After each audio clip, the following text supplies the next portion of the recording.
점도 지수가 높으면 무조건 좋은 엔진 오일인가요?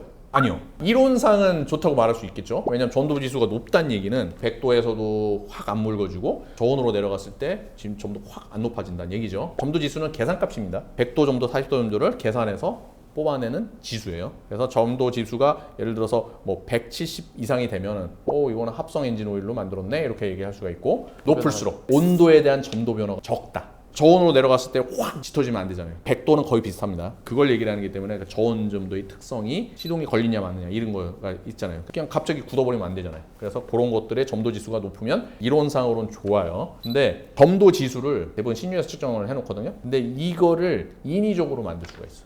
폴리머 점도 지수 조절제를 갖다 때려 넣는 거야. 때려 넣으면 사실 전단이 걸린 상태 아니잖아요. 그 점도가 변화를 적게 만들어 놓을 수가 있어. 인위적으로 230, 막 240, 260까지도 가더라고. 막. 그런 엔진 오일이 나올 수가 있는 거야. 우와 이렇게 보고서 쓰잖아요. 근데 얘네들이 폴리머를 갖다 때려 넣었으니까 회전하거나 이런 슈어가 가기 시작하면 결합이 깨지겠죠. 그러면 점도 다 끊어지겠지. 갑자기 확 달라지면서 묽어지고 점도가 확 떨어집니다. 그래서 점도 지수가 망가져요. 점도 지수가 높으면 무조건 좋은 엔진 오일인가요? 답은 아닙니다. 이론상은 좋은 엔진 오일이지만 그게 전단이 걸렸을 때 그대로 유지가 되면 너무 땡큐. 근데 유지가 되지 않는다면 이거는 완전하게 나쁜 오일이죠. 점도 지수를 그러면 폴리머 말고 그냥 기후로 올리게 된다면 보통 어디까지 올라가나요? GTA 같은 경우는 170에서 180 정도 나오고, 그 다음에 PAO 같은 경우도 170 정도, 180 정도 나오고, 에스테도 마찬가지. 그 다음에 실리콘 오일 같은 경우는 190에서 200도 나오는 경우가 있습니다. 근데 대부분 200을 넘진 않아. 여기에 이제 폴리머가 들어가면 이제 넘어가 버리지. 과거에 어느 모 회사에서도 점도 지수가 200이 넘어가는 엔진 오일을 만들었었어. 폴리머 때려 넣어. 근데 바로 쓰면서 점도 다 깨지면서 점도 푹 떨어졌어. 그래서 문제가 생겼어. 어떤 제품에도 점도 지수 확 높은 애들이 있거든요. 그럼 이거 특수 폴리머 쓰는다고 내가 막 얘기하는 애들이 있어요. 옛날 건 더 나빴지. 근데 요즘엔 좀 많이 좋아지긴 했지만 그래도 얘도 쓰면은 점도 팍 떨어집니다. 이것도 과유불급입니다.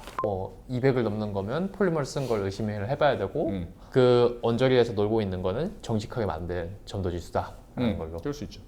뭐 200도 사실은 어떻게 보면은 만들어낼 수도 있어. 그걸 진짜 적절히 잘 조용하면 만들 수 있을 것 같은데 전단 안정성 테스트를 해봐야 될 것 같아. 점도 팍 떨어지면 그러면 이거는 폴리머 분명히 갖다 때려는 거예요. 그럼 막 떨어지게 되면 어디까지도 떨어지나요? 점도 지수로 보면 안 돼. 사용료에서는 점도가 얼마나 빠지느냐를 봐야 돼. 100도 점도, 40도 점도에서 떨어지는 퍼센티지 있잖아요. 이걸 같이 봐야 돼. 점도가 훅 떨어졌을 때 예상할 수 있는 거는 퓨얼 다일루션이라고 그러죠. 연료가 들어와서 확 떨어지는 경우가 하나가 있고, 물론 이제 이물질로 쿨런트가 들어왔을 때도 떨어질 수 있겠죠.